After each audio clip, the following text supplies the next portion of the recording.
رب اشرح لي صدري ويسر لي أمري واحلل عقدة من لساني يفقهوا قولي.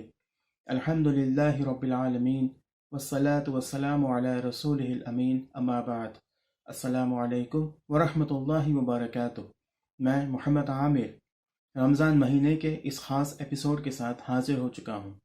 آج انشاءاللہ تعالی ہم لوگ ایک ایسی حدیث کے بارے میں پڑھیں گے جس میں اللہ رب العزت نے اپنے رسول علیہ الصلاۃ والسلام کے ذریعے سے ہم تک یہ بات پہنچائی ہے،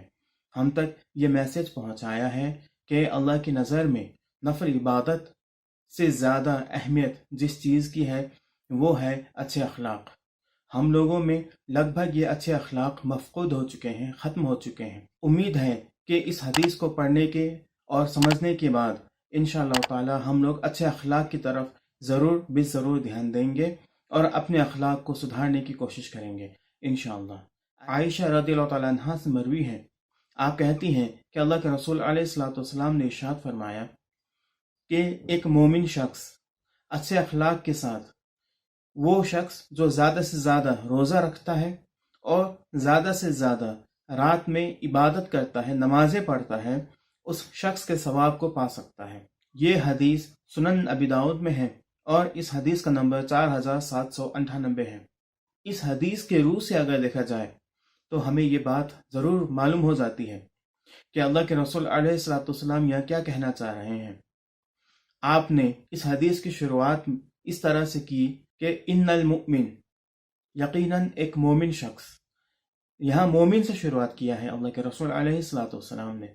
تو اس حدیث کے اندر جو باتیں بتائی گئی ہیں اور جو فضیلت اچھے اخلاق کی بتائی گئی ہے، اس فضیلت کو حاصل کرنے کے لیے سب سے پہلے ایک انسان کے لیے ضروری ہے کہ وہ ایک مومن ہو،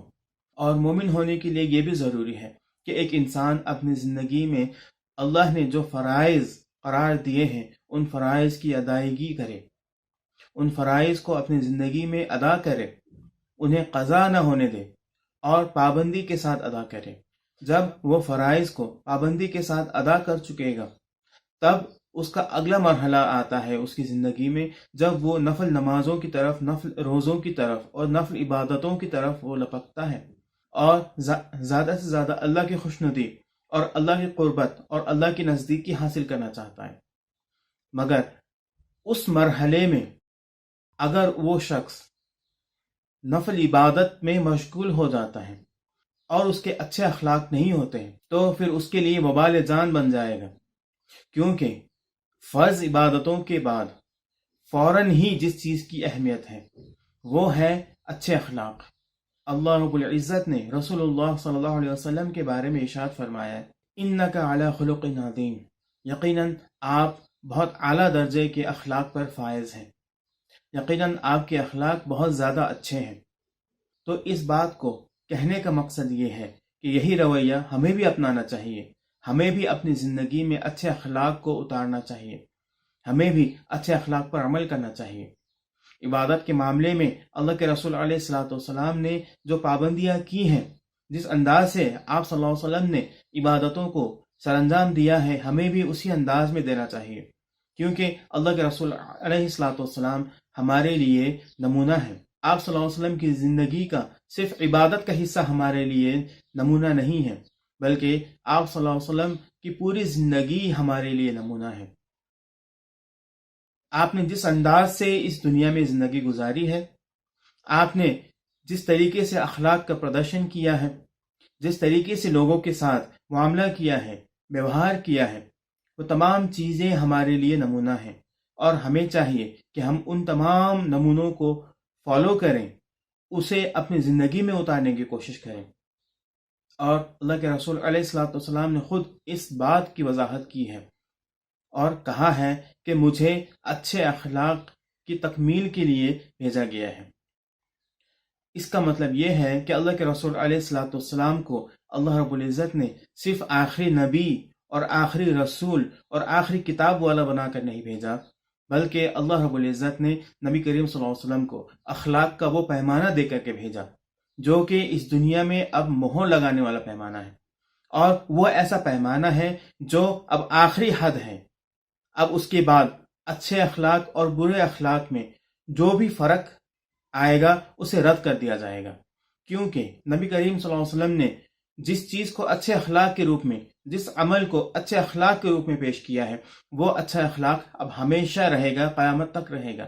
اور جن باتوں کو اللہ کے رسول علیہ الصلوۃ والسلام نے برے اخلاق کے روپ میں پیش کیا ہے، وہ تمام باتیں، وہ تمام اعمال اور وہ تمام چیزیں قیامت تک کے لیے اب بری رہیں گے۔ اب ہماری خواہش کے مطابق کوئی بات اچھی یا ہماری خواہش کے مطابق کوئی بات بری نہیں ہوگی۔ اور اگر کوئی اس طرح سمجھنے کے بھول کرتا ہے تو وہ یہ سمجھ لے کہ اس کے اس سوچ کو اسلام رد کرتا ہے اور اسلام کی نظر میں اس کی کوئی اہمیت نہیں ہے۔ اسی لیے اللہ رب العزت نے ہمیں جو پیمانہ دیا ہے اللہ کے رسول علیہ الصلوۃ والسلام کی زندگی کے ذریعے سے، ہمیں وہی پیمانہ اپنانا چاہیے۔ آپ نے جس طریقے سے یتیموں کے ساتھ